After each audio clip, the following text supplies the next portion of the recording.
All right, you guys, high five. We are on day 5 of my Holistic Detox.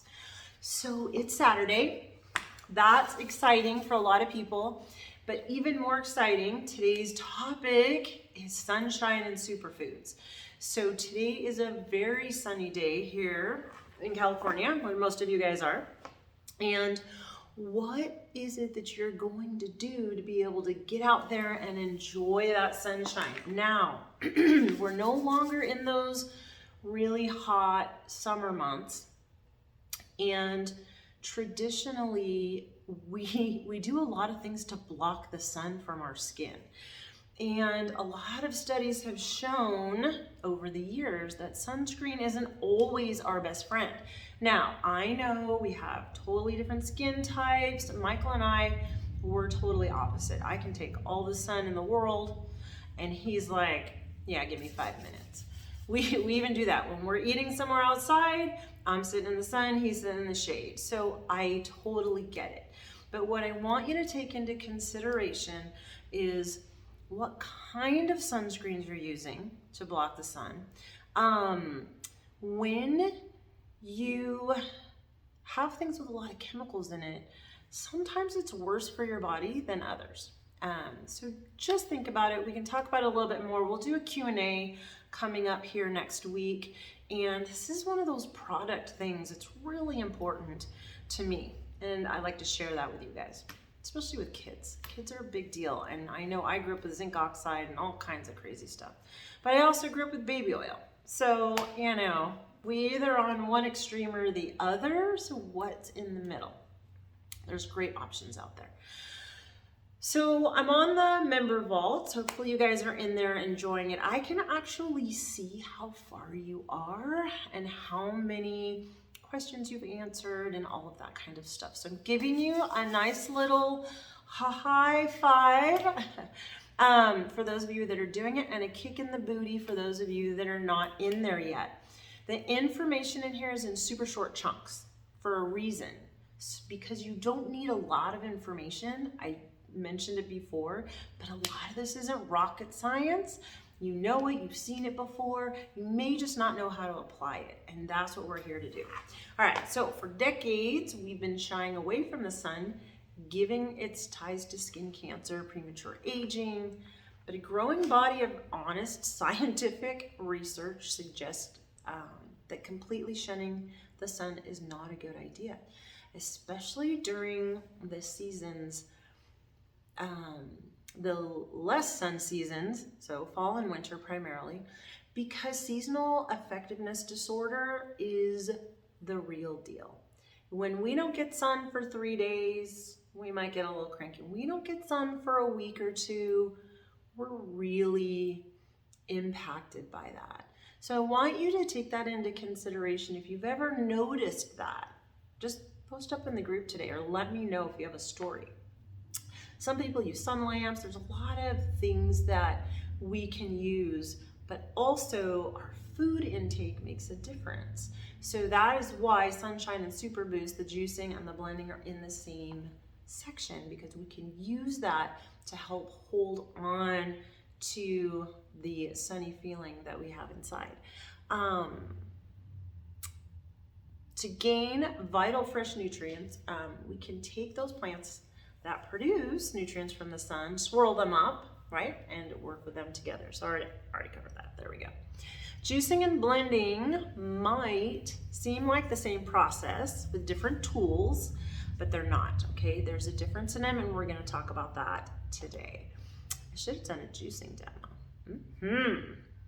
It's very noisy.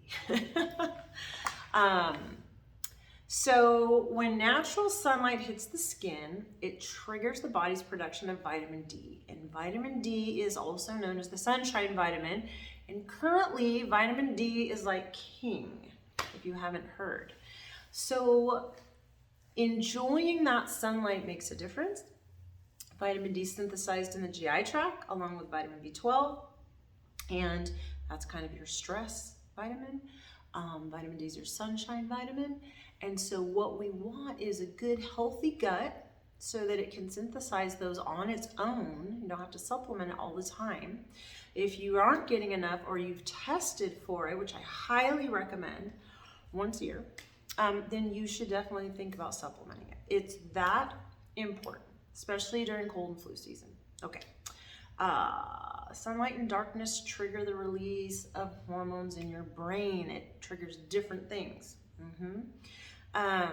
Mood is elevated, sleep's improved, bone growth, IGF-1, sorry, helps your immune system, lowers blood pressure, and amongst all of these things, it promotes weight loss. And that is because we're not holding on to things our body doesn't need. It allows, when we're stressed and our body's like, we hold on to a lot of things. We hold on to excess nutrients. We hold on to water. Our gut is so tight that we don't eliminate properly. And no one feels good when that happens. So go through the worksheet today, do the visualization, and try during this cleanse, this time, to get out into the sun. Maybe you're just sitting in your car with the window down. There's a lot of times I even just drive and I lower my window just enough so that out of the corner of my eye, I can get a little sunshine in there. And I know that sounds weird, but it's true.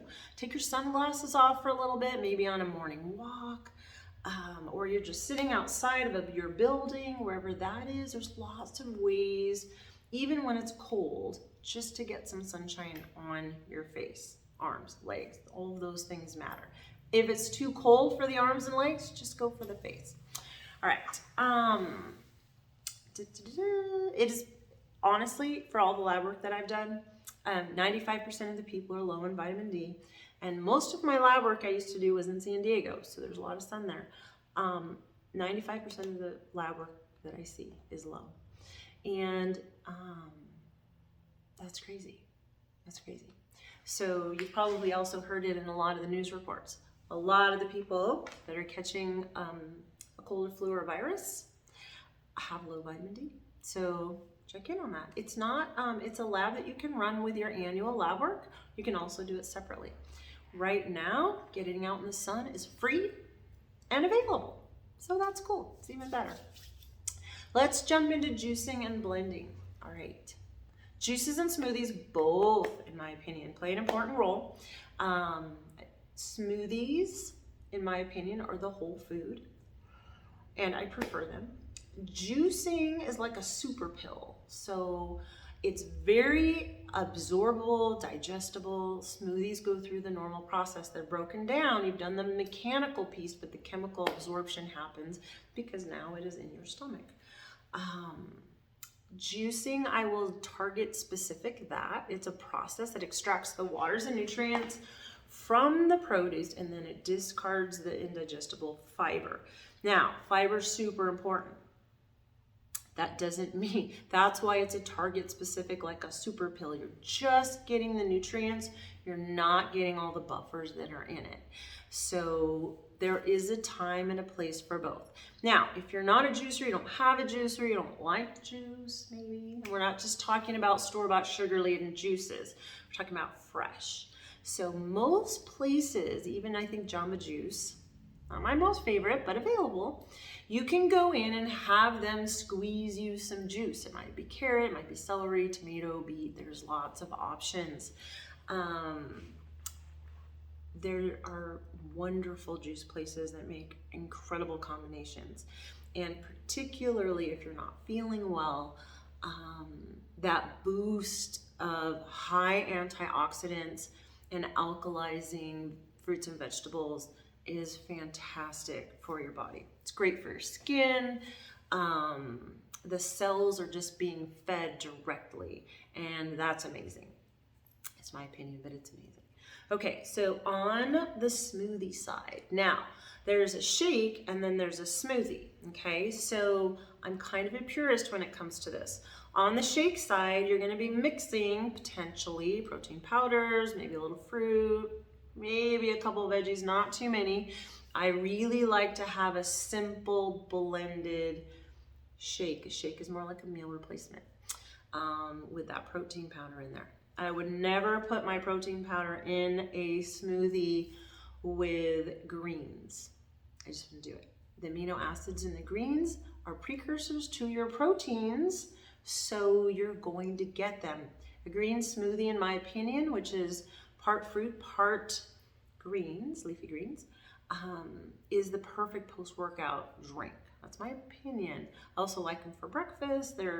They can be snacks.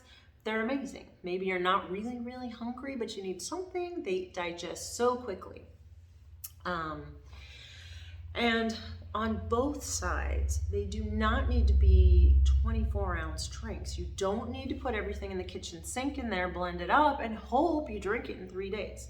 Now, that being said, a clean smoothie, a smoothie, not a shake, a smoothie can actually hold in your refrigerator for up to about 3 days. So store it in glass, maybe it's plastic for you. I prefer the glass, the mason jars.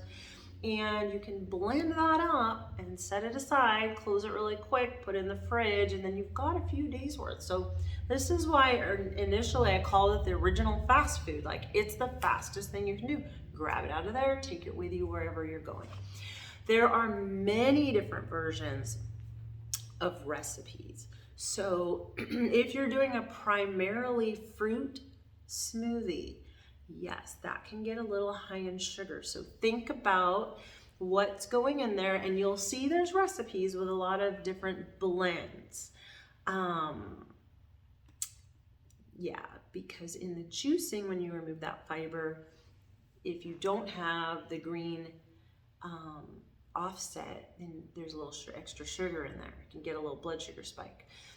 And this is why you can put some nuts alongside or something that has some good fat in it. If the same thing's true in the smoothies. So look at a good combination. That's why the recipes are built like that. And potentially you're using it for pre or post workout. That's super valid too. Blending is like a science and an art put together. And it can be fun or could be totally frustrating too. It just depends on your patience level. Some people love to create and explore and try different textures and flavors together, and that's completely up to you, okay? What you want to remember is that you would never eat 10 carrots in a row. You probably couldn't fit them all in your stomach. So why would you juice 10 carrots and then drink them all right away? Okay, so just put some context around that. So juicing and blending rules. It is best not to combine fruits and vegetables unless it's an apple. Let me just qualify that. Yes, because it's somewhat contradictory, but not. This can affect how well your digestive enzymes. So there is a thing called food combining. And if you look that up, certain things blend well with others and certain things don't when it comes to foods. That's proteins, fats, carbohydrates, that type of thing.